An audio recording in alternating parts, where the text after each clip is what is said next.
Hey guys, today I'll be showing you how to remove the activate Windows Wetmark, or if you have a Wetmark like mine here which says which Windows version do you have.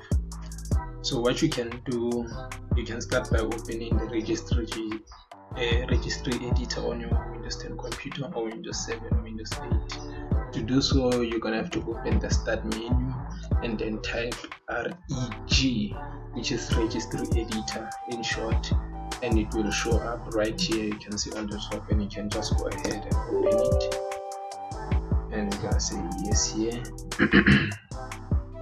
And after we get here, we're gonna go to current users, control panel, and desktop.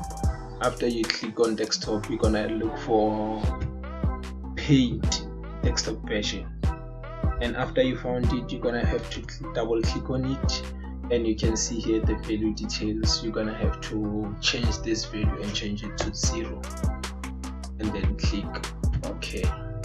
After you click OK, you can go ahead and close the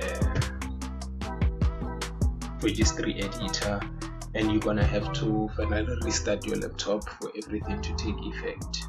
And after that, you're gonna see that the activate Windows Wetmark, or what is it, the Windows version that's gonna be written on your computer on your desktop is gonna be gone. And thanks for watching. Hope this was helpful for you. See you on the next one. Cheers.